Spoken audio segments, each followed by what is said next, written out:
Sable had not spoken a word in 3 years, 4 months, and 11 days. She knew the exact count, because silence was not a thing that faded into habit. It was a choice she made every single morning when she opened her eyes, and every single night when she closed them. A vow carved into the walls of her chest like a scar that refused to heal. So when her voice came back, raw and fractured and impossible, in the middle of the Alpha King's private war chamber at 2 in the morning, she was not the only one who stopped breathing. King Caspian Valoris froze mid-stride. His hand, which had been reaching for the hilt of the blade mounted on the wall, hung suspended in the air. His entire body locked rigid, every muscle seized as though the sound of her voice had driven a spike through his spine. The word she had spoken was his name, not his title. Not your majesty. Not the formal address that every soul in the Ashenmoor kingdom was expected to use when referring to the sovereign who had ended the Black Fang rebellion with nothing but 400 soldiers and a fury that had passed into legend. Just his name, low and broken and desperate, Caspian. The silence that followed was so absolute, she could hear the candle wax dripping onto the iron holder beside the door. The wind pressing against the frost-covered window. Her own heartbeat, slamming so hard it made her ribs ache. He turned slowly. His dark gold eyes found hers across the room, and what she saw in them made her knees buckle. Not anger, not shock. Recognition. Like he had been waiting to hear that voice. And now that it had come, something inside him was shattering. But we need to go back. Back to the beginning of this. Before the silence broke. Before the war chamber. Before everything fell apart. Because to understand why a mute Omega speaking the Alpha King's name in the dead of night could bring a man like Caspian Valoris to his knees, you need to understand how thoroughly he had ignored her. How completely she had been invisible to him. And how the thing that finally made her speak was not love, or courage, or even choice. It was the fact that he was about to die, and she was the only one in the castle who knew it. 3 years earlier, Sable had arrived at the Ashenmoor Keep as part of a tribute. That was the polite word the border packs used when they sent their weakest members to the capital as proof of loyalty. The impolite word was offering. 12 Omegas from the Grey Mist settlement, delivered to the king's household like seasonal grain, expected to serve in whatever capacity the crown required. Sable had been the smallest of the 12. 17 years old, underweight, with a bruise fading on her jaw from where the Grey Mist Pack Alpha had struck her for not moving fast enough during the packing. It was not the blow that had silenced her. It was what happened during the presentation. The 12 Omegas had been lined up in the Great Hall, shoulder to shoulder, while the king walked the line. Caspian Valoris was 23 years old at the time, newly crowned, still wearing the aftermath of the rebellion in the hard set of his mouth and the shadows carved beneath his eyes. He was enormous, not just tall, though he was that, but wide through the shoulders and chest in a way that made the Great Hall feel smaller simply because he was standing in it. He had walked the line slowly, pausing before each Omega to acknowledge their presence with a brief nod. A formality, a ritual, nothing personal. When he reached Sable, he paused. His gaze dropped to her face, traveled over the bruise on her jaw, and something flickered in his expression. Something sharp and brief that she could not read. Then he moved on, without the nod. He simply walked past her as though she were not there, continued down the line, finished the inspection, and left the hall without a single glance back. The other Omegas had received acknowledgement. A nod, however brief, however impersonal, was recognition of existence. She had received nothing. She had been looked at, assessed, and dismissed in a single breath. The humiliation was a living thing inside her chest. It coiled around her lungs and squeezed until she could not draw air.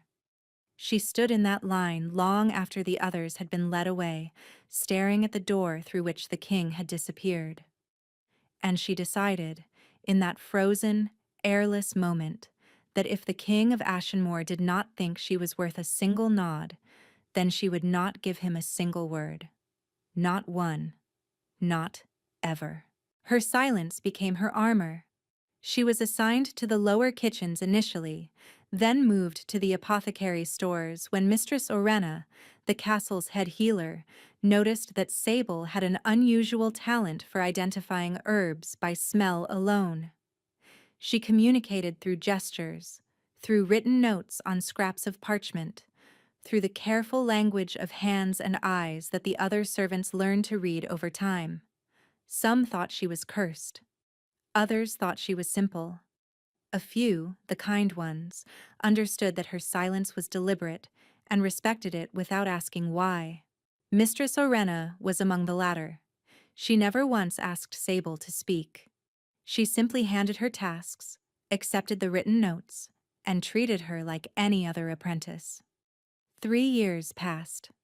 Sable grew from a starved, bruised girl into a quiet, watchful woman of 20. She knew every herb in the apothecary by heart, could mix a fever draft in the dark, and had developed a reputation among the household staff as the person you went to when you needed something fixed without any questions asked. She had not spoken a single word in all that time, not when she burned her hand on a crucible, not when a guardsman cornered her in a stairwell and she had to break his wrist to get free. Not when the night terrors came and she woke gasping, biting into her pillow to trap the screams, and she had not seen the king up close since the day of the presentation. He existed at a distance, a figure crossing the courtyard, a voice echoing from behind closed council doors, a presence that filled the castle without ever intersecting with her invisible life. Until the night everything changed. It began, as most disasters do, with someone else's emergency.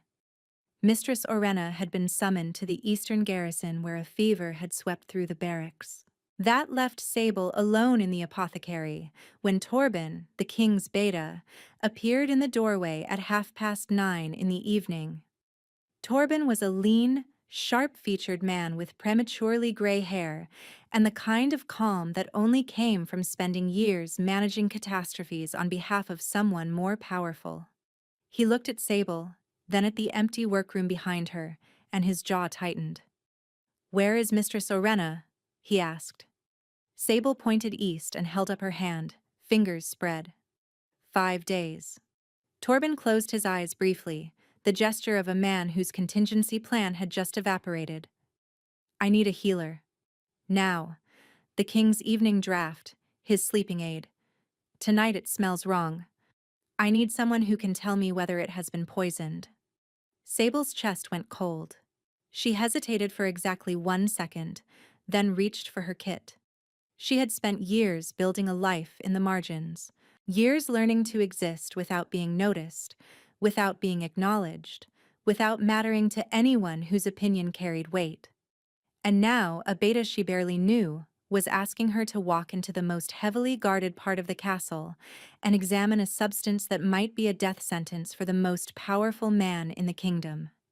Every rational instinct told her to refuse, to point Torben toward one of the other healers in the lower wards, someone with credentials and authority and a voice to explain their findings. But the other healers did not know herbs the way she did. Orena had said so herself, more than once. The walk to the king's private quarters was the longest of her life. Every corridor seemed to stretch. Every staircase felt steeper than it had any right to be. The upper levels were a different world. The stone cleaner, the tapestries richer, the air warmer. The guards stationed at every junction watched her pass with flat, assessing eyes, and she felt each gaze like a hand pressing against her sternum. Torben stopped before a heavy iron-banded door and knocked twice.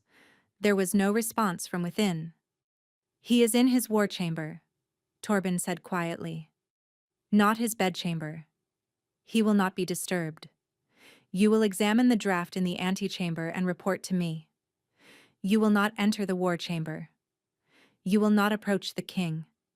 Is that understood?" Sable nodded. The antechamber was small and functional, A desk, two chairs, a fireplace, and a side table where a single glass vial sat on a silver tray. The sleeping draft. She set down her kit and got to work. She uncorked the vial and held it beneath her nose.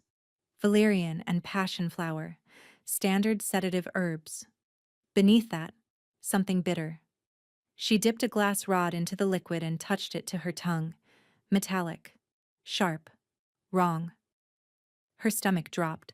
She pulled a strip of litmus parchment from her kit and applied a single drop. The paper darkened to a deep violet. Night bloom extract.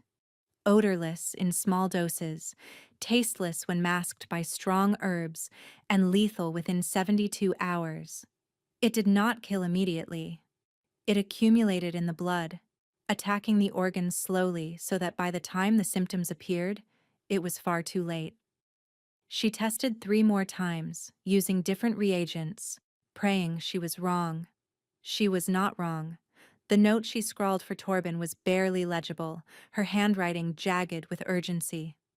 Torben read it, and the color drained from his face. "You need to examine him," Torben said, his voice tight. "Tonight." Sable shook her head violently. She pointed at the closed door to the king's study, then crossed her arms in an X. "I know what I said, but if there is night bloom in his blood, every hour matters. Orenna is 5 days away. You are the only healer in this castle." She thought of the great hall, the line of omegas, the king's gaze passing over her like she was air. Then she thought of him dying in his sleep because she was too proud to walk through a door. She picked up her kit. The king's study was enormous. Maps covered every surface, pinned to walls, spread across the central table, layered 3 deep in some places. Candles burned low in iron holders, casting long shadows that made the room feel like it was breathing. And there, at the far end of the table, both hands braced against the edge, head bowed over a territorial map, was the king. He did not acknowledge the door opening, did not react to the sound of footsteps crossing the stone floor. "Later," Caspian said without raising his head. His voice was deep and rough, the voice of a man who had been awake too long and knew it and did not care. "Sire, it cannot wait," Torben pressed. The king's head came up, his eyes swept past Torben to Sable, and she watched them narrow. Not with recognition. He saw a servant, a tool brought to perform a task, nothing more. "Fine. Be quick." She needed his wrist, pulse rate, skin temperature, vein color. She crossed to the table and reached for his hand. The moment her fingers touched his skin, 2 things happened simultaneously. A jolt of sensation shot up her arm, sharp and electric and blinding. Every nerve in her body fired at once, and her wolf, dormant for years, silent so long she had almost forgotten it existed, surged forward with such force that her vision blurred, and her knees nearly buckled. And the king went perfectly still. His eyes dropped to where her fingers rested against his wrist. His pupils dilated. His breathing hitched, a single sharp inhale that he held and did not release. The muscle in his jaw clenched so hard she could see the tendon strain beneath the skin. For one impossible second, neither of them moved. The room contracted around them, the maps and candles and Torben's presence all falling away until there was nothing but the point of contact between her fingertips and his pulse. Then he pulled his hand away, like her touch had burned him. "That will be all," he said, his voice like iron. Sable gathered her kit and left without looking back. But her hands did not stop shaking for hours, and her wolf, silent for 3 years, would not stop howling. Sable did not sleep that night. She lay on her narrow cot staring at the ceiling, replaying the moment her fingers had touched the king's wrist. The jolt, the heat, the way the creature inside her had lunged forward like something suddenly unchained after years of captivity. She knew what it meant. Every shifter knew. The pull, the recognition, the bone-deep certainty that someone was yours and you were theirs, and the universe had decided this long before either of you had drawn your first breath. But those bonds were for real wolves. Wolves with packs and bloodlines and standing. Not for silent, nameless omegas handed over as tribute and forgotten in a basement apothecary. More importantly, the king was being poisoned, and she was the only one who knew it. She shoved the recognition aside, buried it beneath the practical work of survival, and forced herself to think like a healer instead of a wolf. By morning, she had a plan. She could not examine Caspian directly, not without orders, not without Orena's authority. But she could trace the poison's supply chain.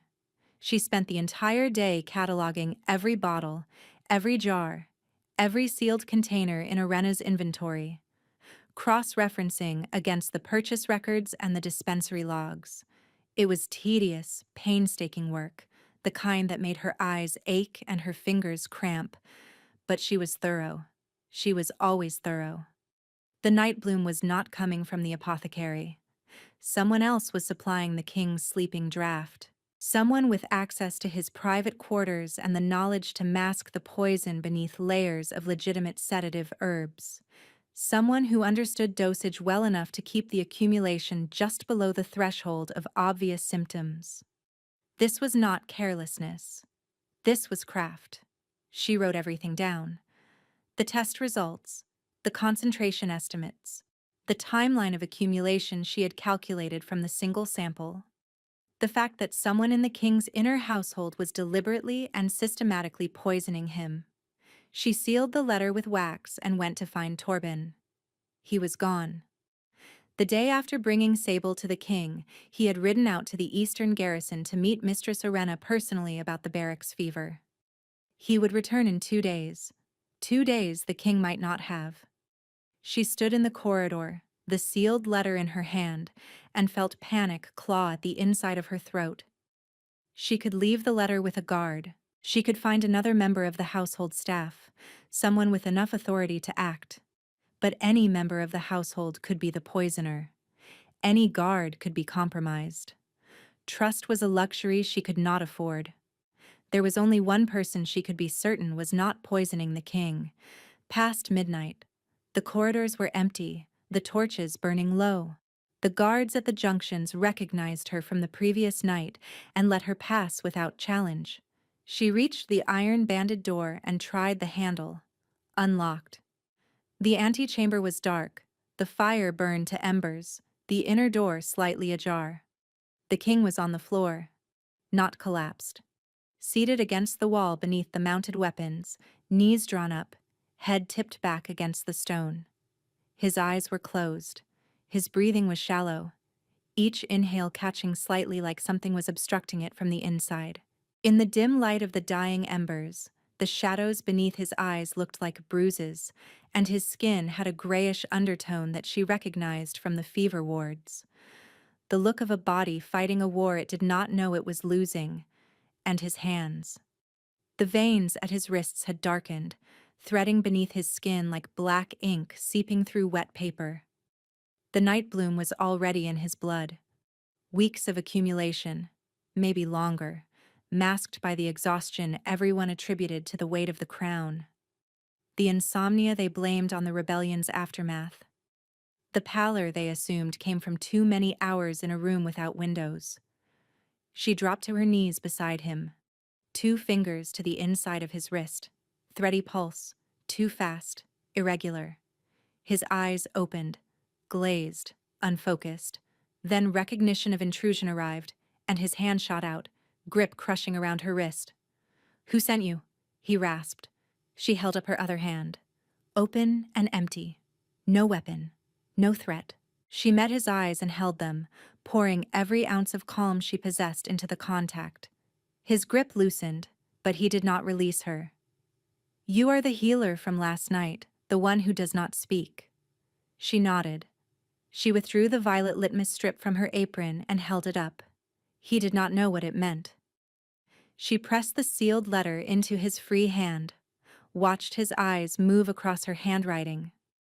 Watch the color leave his face line by line as the truth of what she had written settled over him like a shroud.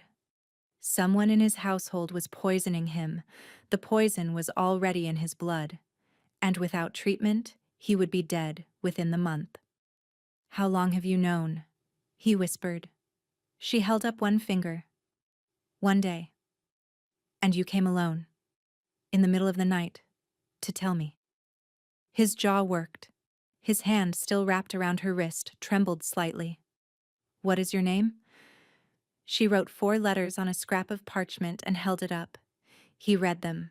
Something raw and stunned broke open behind his eyes, shuddered away almost immediately, but not before she saw it. Not before she felt the answering tremor of the pull rip through her chest like a fissure opening in dry earth. "Sable," he said, and the sound of her name in his mouth sent a shudder through her entire body. He released her wrist. The absence of his touch felt like a wound. "Can you help me?" he asked. No command, no royal authority, just a man sitting on a cold floor in the middle of the night, asking a silent woman to save his life. She opened her kit and got to work, but her hands were shaking. And it was not from fear. Nightbloom extract could not be purged with a simple antidote. It had to be drawn out of the blood slowly, methodically, through bitter tonics and poultice wraps applied directly over the darkened veins. The process was agonizing, and it required sustained physical contact between healer and patient. She spent the first hour mixing charcoal root, ground fine, silver vein moss, dissolved in warmed spirits, 3 drops of distilled wormwood, no more, because 4 would stop his heart.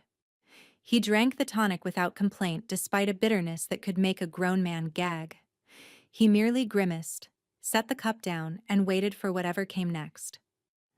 The darkened veins were worse than she had feared when she unwrapped his sleeves. They threaded up from his wrists in a web of black and purple, branching beneath his skin like roots of a poisoned tree. She soaked strips of linen in the poultice and began wrapping from wrist to elbow, working methodically, hyper-aware of the tension in his muscles beneath her fingertips. "You have been in my household for 3 years, and I have never seen you," he said. Sable's hands stilled on the bandage. She did not look up. The words should not have stung. She had built her entire identity around being unseen. She had chosen it, cultivated it, wrapped herself in it like a cloak. But hearing him say it aloud, hearing the quiet shame in his voice, turned the choice into an accusation, less like armor and more like a grave she had dug for herself. "There is no excuse," he said quietly. "I should have known every person under my roof." She pulled a sheet from her apron and wrote, "You were 23 and had just ended a war. I was one face in a line of 12. I did not expect to be remembered." He read it. "That does not make it acceptable." She wrote again. "No, it does not." The honesty caught him off guard.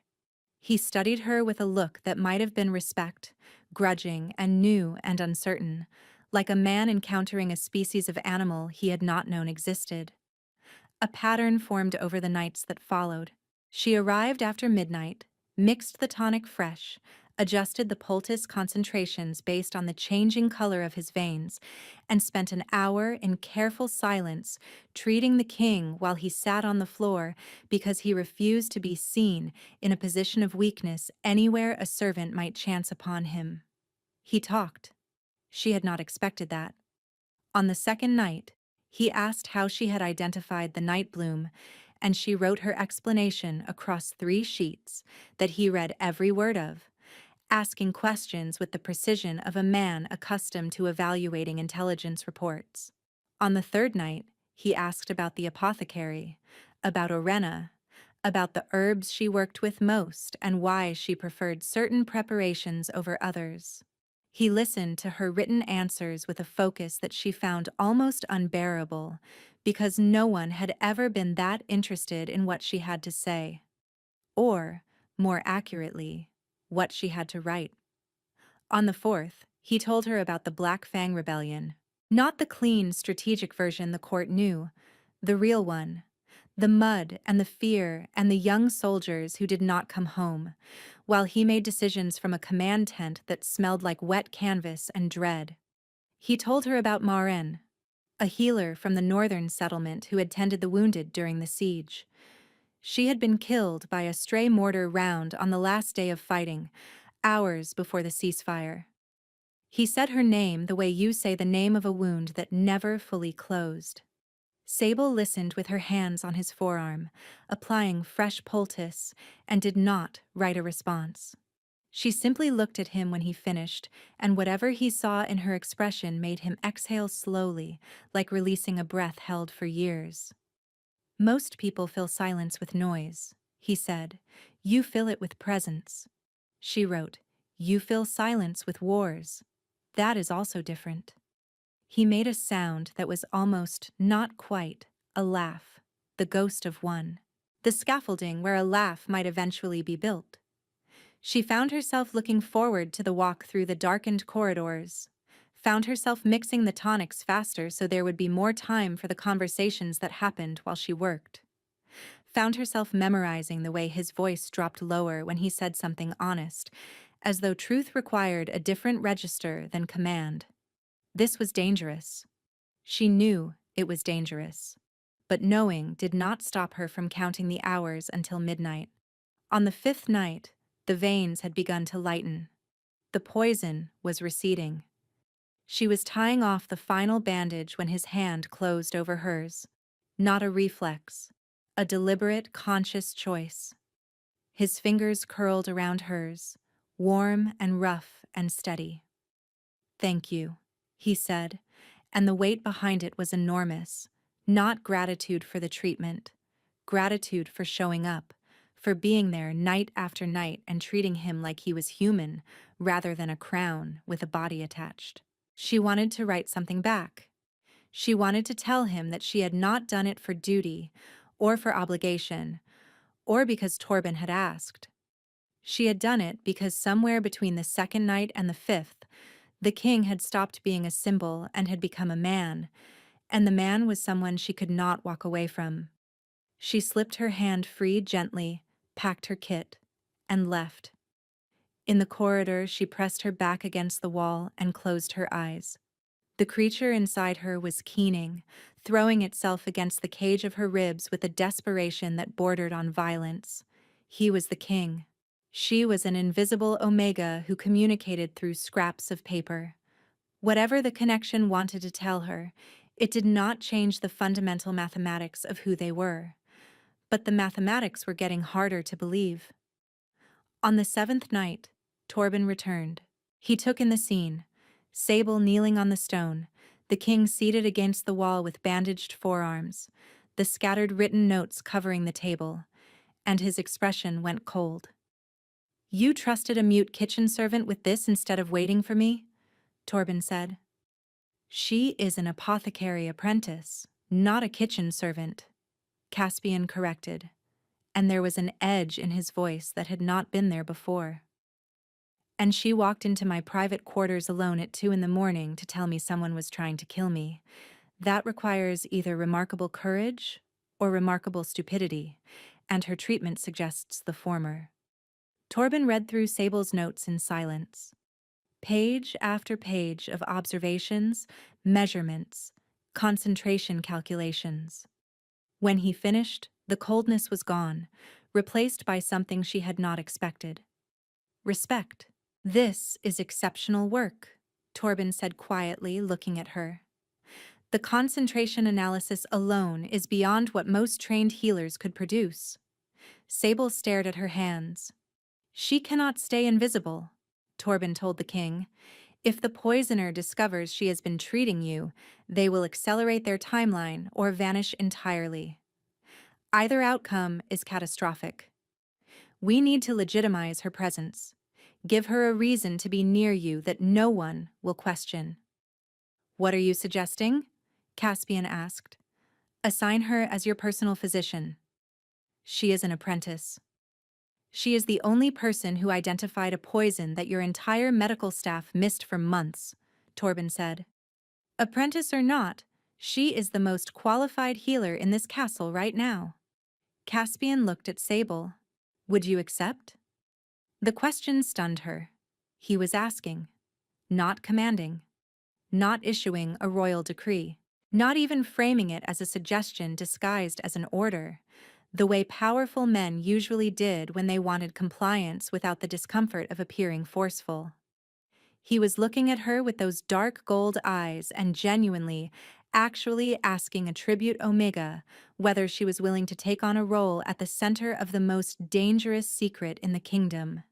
She held his gaze and felt the weight of what he was offering settle over her. Not just a title, not just access and authority. A place beside him.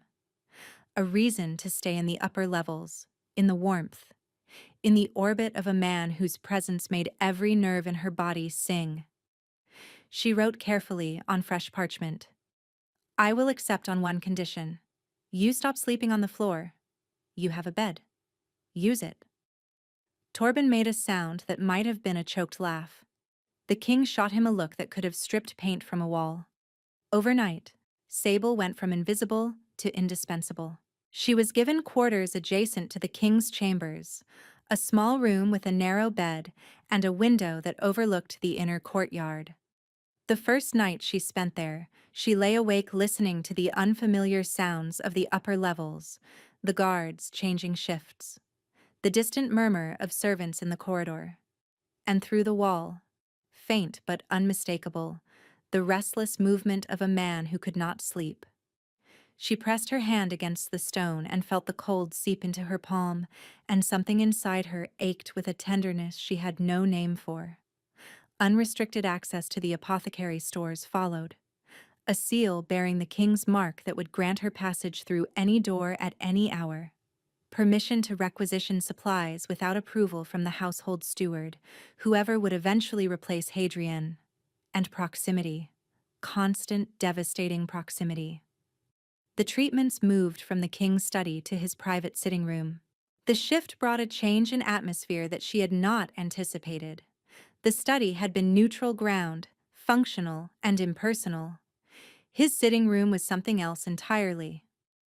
It was filled with books stacked on every surface, with worn leather chairs that held the imprint of his body, with the lingering warmth of his scent that set every instinct inside her pacing ceaselessly behind her ribs. Cedar, iron, something warm beneath, like sun-heated stone. She was losing the battle against the connection between them. It lived in the way her hands lingered on his skin during the poultice changes, in the way her breathing synced with his when the room went quiet, in the way she found herself leaning closer than necessary, inhaling deeper than necessary, cataloging every note of his presence like a scholar studying a text she had been forbidden to read. He noticed. His breathing changed when she was close. His hands clenched against the arms of his chair when her fingers traced the fading patterns of his veins. He stopped talking mid-sentence sometimes and simply looked at her, his gaze heavy and searching, until she forced herself to turn away. Neither of them acknowledged it. Neither of them had to. The air between them acknowledged it for them, charged and heavy and electric, until even the act of handing him a cup of tonic felt like an act of intimacy that left her skin humming for hours afterward. On the 10th night, the veins had cleared to a faint gray shadow. A few more treatments and they would be gone entirely. What happens when the treatment is finished? Caspian asked, his voice carefully flat in the way she had learned meant he was controlling something volatile. You will have no medical reason to be here. The thought of being reassigned, moved back to the lower levels, returned to the invisible life she had built for herself away from him, produced a reaction so violent it startled her. Her vision darkened at the edges. Her hands began to shake. The creature inside her threw itself against the inside of her ribcage with a howl so desperate she nearly gasped aloud. She wrote, her handwriting unsteady. We can discuss that when the time comes. She stood to leave. At the door, he said her name. Sable. She stopped, did not turn. I will find a reason for you to stay. She left before he could see the tears tracking down her face. That night, alone in her quarters, she pressed her palms against the ache in her chest and knew, with a certainty that terrified her, that when the treatment ended, she would not survive the distance. And she was not sure she wanted to. Torben found the poisoner on the 12th day. Hadrian Voss, the king's personal steward. 15 years of service since the old king's reign. A man so woven into the fabric of the household that suspecting him would have been like suspecting the walls. He had been the instrument of a faction among the border lords who wanted a weakened king, a puppet they could manipulate from the shadows while the throne's authority bled out drop by poisoned drop. Hadrian had disappeared during the night, and before leaving, he had accessed the king's private study, troop positions, garrison rotations, border defense schedules, everything a hostile force would need to launch an assault on the northern settlements. Worse, Torben believed Hadrian had introduced a secondary compound before fleeing, something faster, something designed to finish what the Nightbloom had started, now that the slow approach had been discovered. They found Caspian standing at the window of his sitting room, a confession letter in his hand. Hadrian had left it on his desk, a final act of cruelty disguised as honesty. The king's skin had taken on a grayish pallor that had not been there the previous night. His breathing was shallow. His hands, when he turned to face them, were trembling. Sable took his wrist without asking. Racing pulse, erratic, stumbling over itself like a heart that had forgotten the rhythm. She checked his eyes. Left pupil blown wide, right constricted to a pinpoint. Wolfsbane. The concentrated extract that attacked the bond between a shifter and their wolf, severing the connection strand by strand. In high enough doses, it killed the wolf entirely. And when the wolf died, the man followed. Her hands moved fast. She measured, mixed, heated, strained, driven by instinct and training, and the howling desperation of a wolf that could feel its counterpart dying in the man standing before her. Because she could sense it through the connection, his wolf weakening. Like watching a fire being smothered, the light dimming, the heat fading, the presence guttering toward nothing. She pressed the antidote into his hands. He looked at her face, at whatever he saw written there, and drank without question. Torben converted the sitting room into a treatment space within the hour. A cot was brought in. The fire was stoked. Guards posted at every entrance. And then the door closed. And it was just the two of them. The first 12 hours were brutal. His temperature spiked violently, then crashed, cycling between burning fever and bone-deep cold that left him shaking beneath every blanket she could find. She administered the antidote every 4 hours, adjusted dosages based on his pupil response, applied compresses to his wrists and throat. He was delirious for stretches, calling out to dead soldiers, to his father, to Marin. Between the doses, she sat beside him and held his hand, not because the treatment required it, because every time she let go, his breathing worsened, because every time her fingers left his skin, the fire inside him dimmed a fraction, and she would not, let it go out. The sitting room shrank to the size of their two bodies. The fire crackled. The clock on the mantel marked hours that felt like weeks. She talked to him in written notes that he could not read, scrawling sentences on parchment and holding them up to the firelight as though the act of forming the words might somehow reach him through the fog of the wolfsbane. She told him about the herbs she loved, about the first time Orenna had praised her work, about the garden she wanted to build if she ever had a room with a window that caught the southern light. Then, during a moment of terrible clarity in the deepest part of the night, he looked at her with eyes that were fully present and said, "I can feel him dying.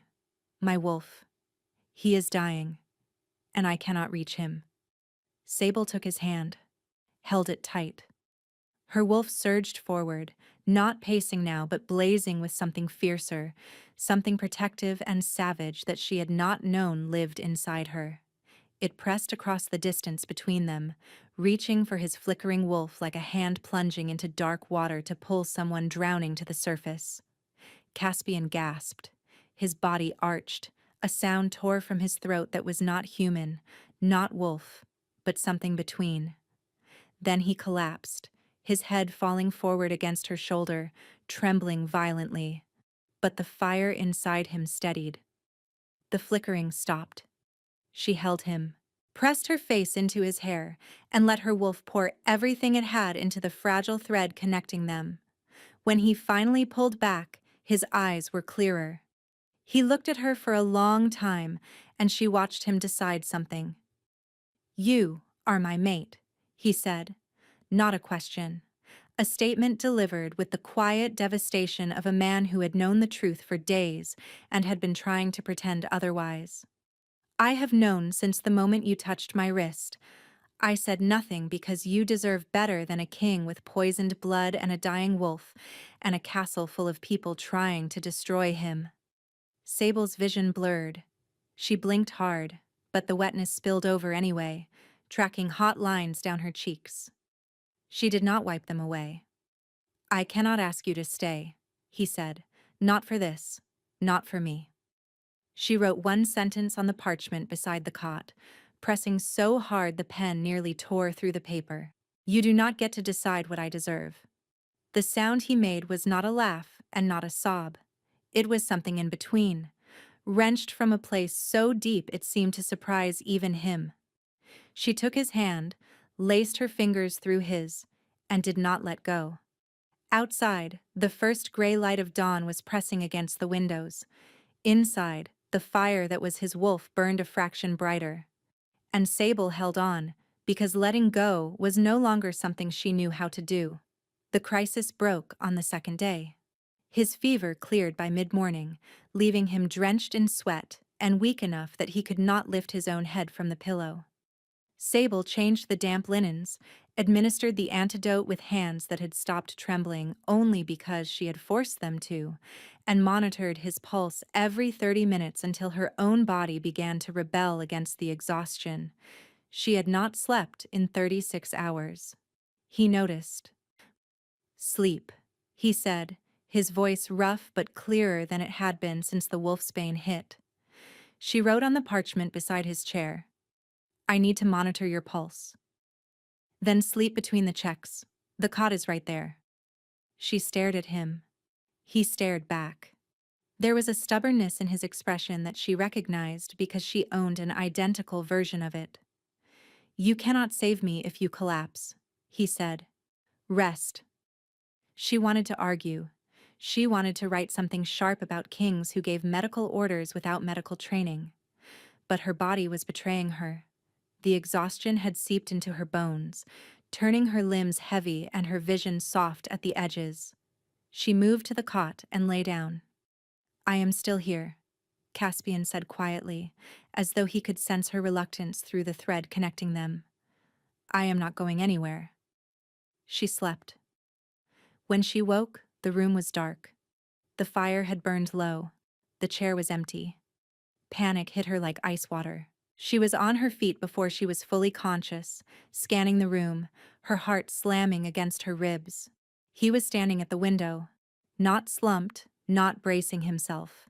Standing upright, shoulders squared, hands clasped behind his back. The posture of a king surveying his domain. Moonlight carved his profile in silver, and when he turned to look at her, his eyes were steady and burning with an intensity that made her breath catch. She crossed the room and took his wrist. Warm skin, not hot, strong pulse, regular and steady. Equal pupils, the darkening gone entirely. She checked the temperature at his throat, pressing the back of her hand against the skin just below his jaw, and he went very still beneath her touch. "Your wolf?" she mouthed. "Weak, but present. Because of you." Her eyes filled and the wetness came before she could stop it. His thumb caught it on her cheek. the tenderness of the gesture cracking open something she had been holding shut for years. "I need to tell you something," he whispered, "and I need you to hear it, even if you cannot respond." She looked up at him through wet lashes. "I did see you," he said. "In the line. I saw the bruise on your jaw, and I wanted to kill whoever had put it there. The feeling was so immediate and so violent that it frightened me. I was 23, barely holding this kingdom together, and a girl I had never met looked at me and something inside my chest broke open." Sable's lips parted. "I walked past you because I was terrified. Not of you, of what you made me feel. I had just spent a year watching people die because I gave orders, and I would not let myself want someone." He paused. "So I buried it. And then you disappeared into the household, and I told myself I had made the right choice." His voice broke on the last word. "And then you knelt beside me at 2 in the morning and pressed your fingers to my wrist, and every lie I had told myself fell apart in a single heartbeat." She took his hand from her face, held it between both of hers, pressed her lips to his knuckles. His breath shuddered out of him. He kissed her, not gently, not carefully. Years of silence and distance and denial collapsing into a single point of contact. His hands found her waist and pulled her against him, and she went willingly, her fingers curling into the fabric of his shirt, her body fitting against his with a rightness that defied argument. His wolf surged through the connection between them, not flickering now but blazing, feeding on the contact, on her proximity, on the current that flowed between them. Her own wolf rose to meet it, and the two presences twined together. "Stay," he said against her forehead. "Not as my physician. Stay because this is where you belong, and I have wasted too long pretending otherwise." She pulled him down and kissed him again. What followed was slow and overwhelming. Every touch a question, every pause an invitation to pull away, every whispered word a promise. She could not tell him with words what he meant to her, so she told him with the press of her forehead against his collarbone. With the way she traced the fading lines where the night bloom had darkened his veins, her fingers memorizing the map of his survival. With the way she held his face between her palms and looked at him until he stopped trying to hide. When the mating bite came, it was mutual. His mark at her throat at the same moment she pressed hers against his shoulder, and the bond snapped into place with a force that stole every thought from her mind. She felt him, not beside her, woven into the fabric of her being. His grief, his guilt, his ferocious love, his fear that he was not enough, all of it flooding through, and she poured herself back, her silence and her strength, and her stubborn refusal to let him face anything alone. Caspian slept, deep, genuine, unguarded sleep, the kind that had eluded him for years.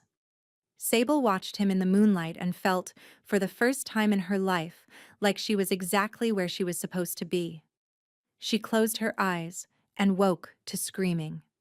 The screaming was inside her head, a sensation so violent it tore through the connection between them like a blade through silk. Caspian was beside her, thrashing, rigid, his hands clawing at the sheets. A low, guttural sound poured from his throat, animal and agonized.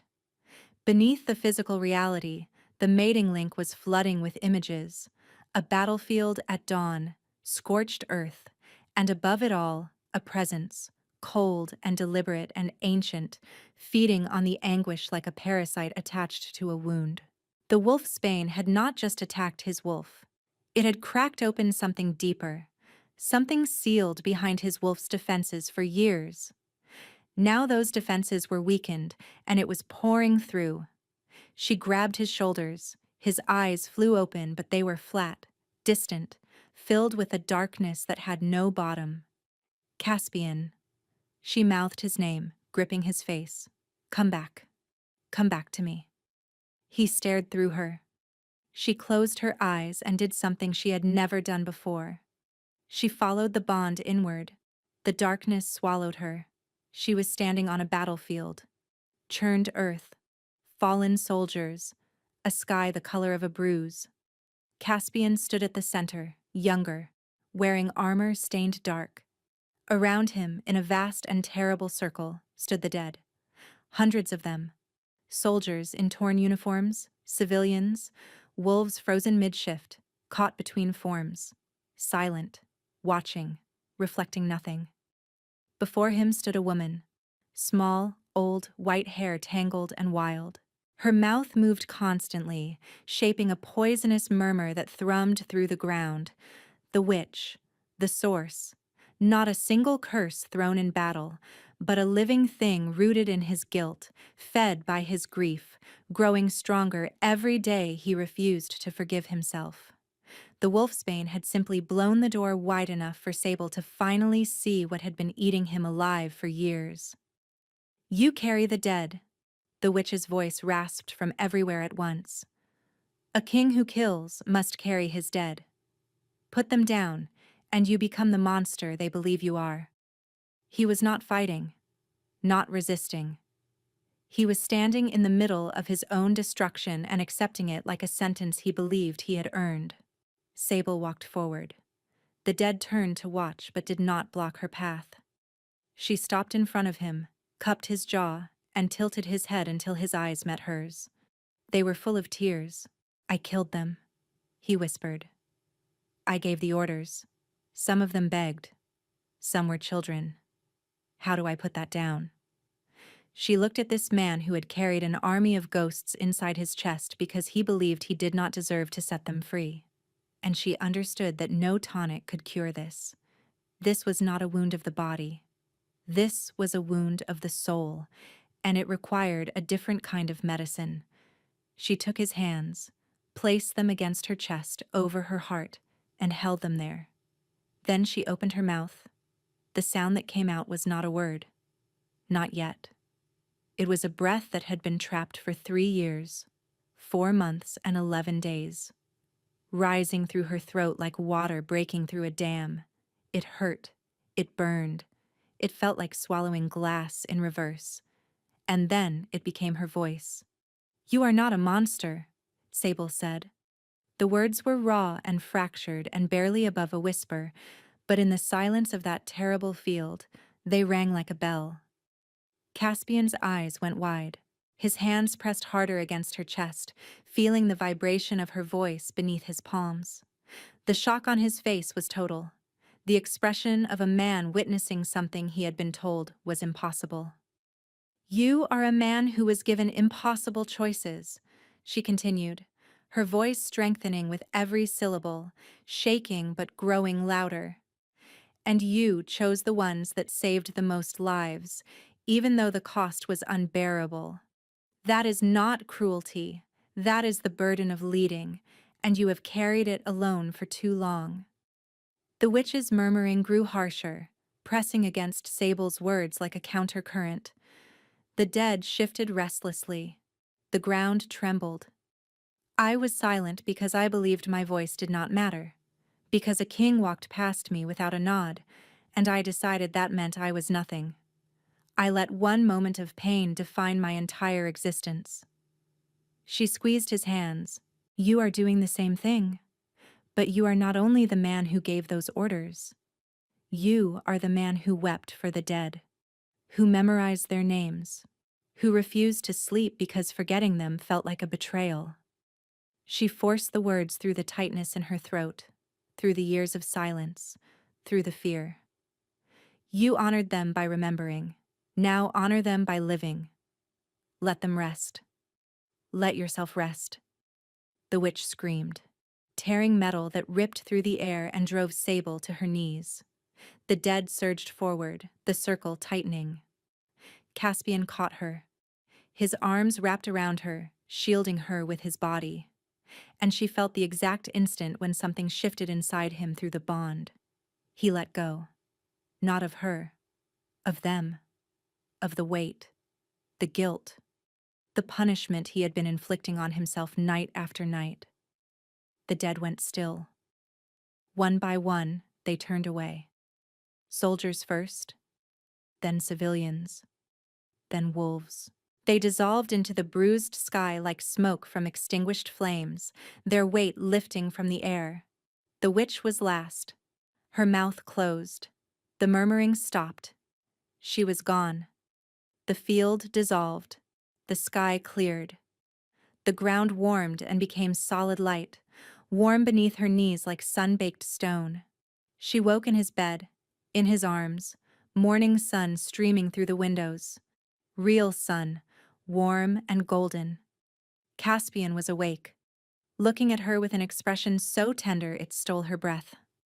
"You spoke," he said, his voice rough with wonder.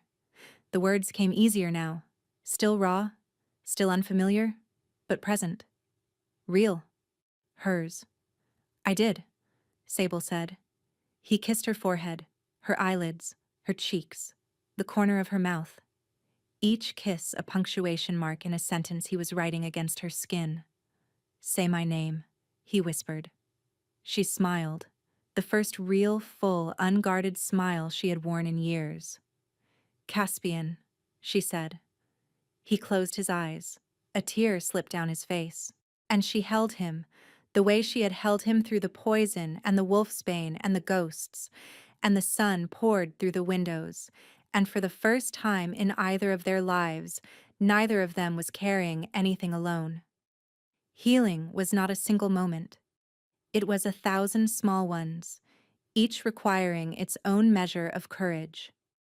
Caspian still woke sometimes in the dark, reaching for her, his breathing sharp with the remnants of dreams that had not fully released their hold.